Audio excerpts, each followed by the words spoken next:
नमस्कार सैनिकों, मैं हूं आपके साथ आपकी पत्रकार नैना शर्मा। उम्मीद करती हूं आप सब सैनिक भाई स्वस्थ होंगे, आप सब अच्छे होंगे। काफ़ी समय बाद आपसे मुलाकात हो रही है। तो आज इस वीडियो को शुरू करने से पहले मैं आपको बता देती हूं कि आज मैं बात क्या करने वाली हूं। आज एक ही क्वेश्चन है, वो मैं आपको बता देती हूँ, उसी पे बात करने वाली हूँ। मुझे और कुछ बात करनी ही नहीं है, बहुत सिंपल सी बात है। हमारे देश का किसान खुश नहीं है, हमारे देश का सैनिक खुश नहीं है, और हमारे देश के अब युवा भी खुश नहीं है। ना किसान खुश है, ना सैनिक खुश है, ना युवा खुश है। हमारे देश की सरकार आखिर कर क्या रही है, यही एक सवाल है।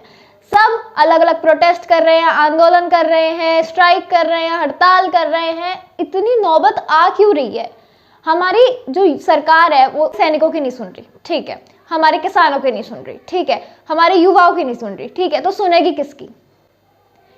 जनता में आते हैं ये सब। मेजॉरिटी ऑफ द वोट भी इन्हीं के पास से आते हैं।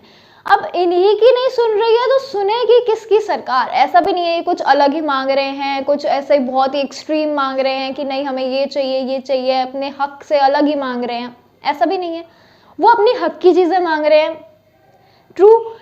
सैनिक क्या मांग रहे हैं? OROP, MSP इतने सालों से मांग रहे हैं, वो उनकी नहीं सुन रहे हैं। मोदी सरकार आए, उन्होंने कहा हम देंगे MSP, हम देंगे OROP।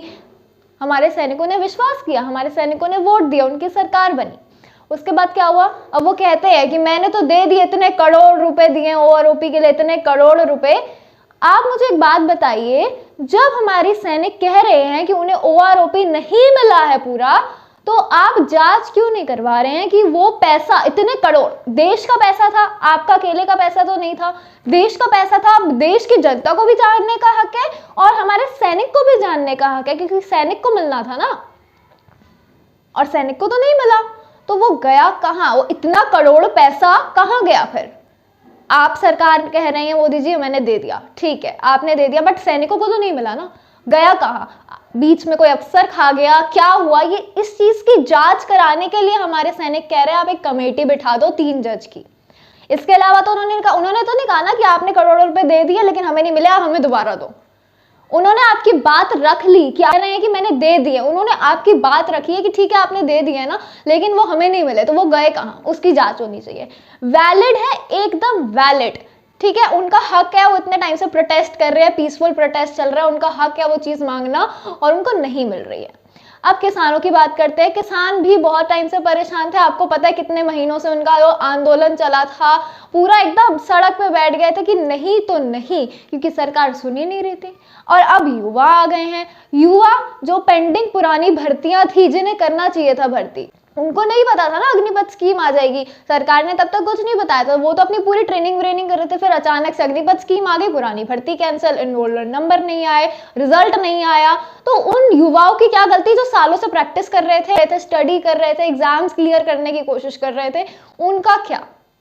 उनको तो नहीं पता था ना अग्निपथ योजना आ जाएगी, ऐसा कुछ हो जाएगा। आपको लेके आनी थी अग्निपथ योजना, आप लेके आते बिल्कुल, लेकिन जो पुरानी पेंडिंग भर्ती है कम से कम उससे तो पहले कंप्लीट करा लेते। जो पुराने युवा है, जो इतनी मेहनत कर रहे हैं, पढ़ रहे हैं, तैयार हो रहे हैं कि देश की रक्षा करेंगे, देश की आर्मी, देश की एयरफोर्स में जाएंगे, इतनी उम्मीदों के साथ वो जो पढ़ाई करते हैं, ट्रेनिंग करते हैं, अपना पूरा प्रिपरेशन करते हैं, क्या फायदा? आपको अग्निपथ योजना लेके आनी थी, उसके खिलाफ नहीं है हमारे युवा, वो इसके खिलाफ है कि जो पुरानी भर्तियां थी आप उसे कंप्लीट करो ना, आपने उसे क्यों रद्द कर दिया? बिल्कुल वैलिड मांग है हमारे युवाओं की भी।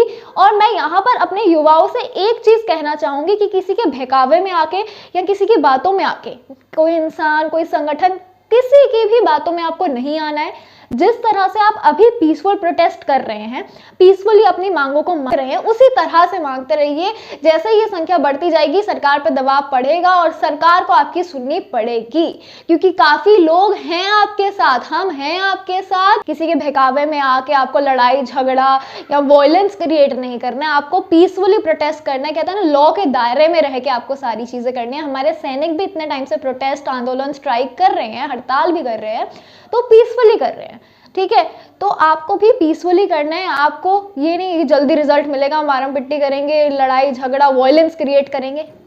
आपको भी शांति से काम करना है, पीसफुली लॉ के अंदर काम करना है, क्योंकि लॉ के अंदर काम करेंगे तो आप भी गलत नहीं ठहराए जाएंगे। लेकिन यहीं आप गलत रास्ता अपना लेंगे किसी के बहकावे में आके या जल्दी रिजल्ट पाने के चक्कर में, तो वहाँ चीज़ें काफ़ी ज़्यादा गलत हो जाएंगी, बहुत ज़्यादा चीज़ें हैं बिखर जाएंगी, गलत हो जाएंगी, आपकी ही गलत इमेज बन जाएगी एक तरह से।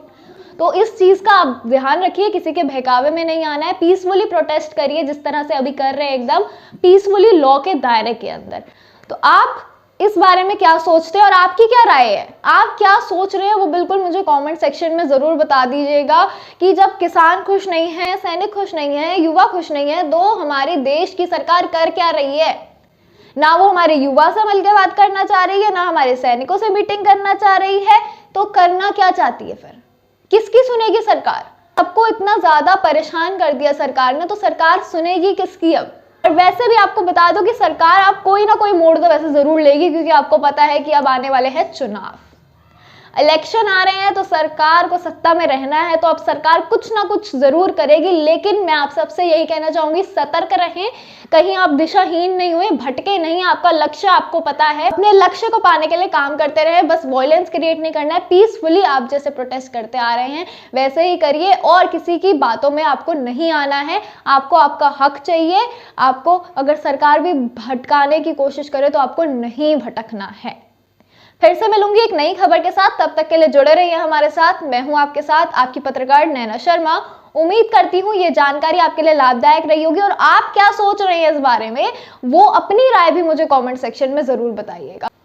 जय हिंद, जय भारत।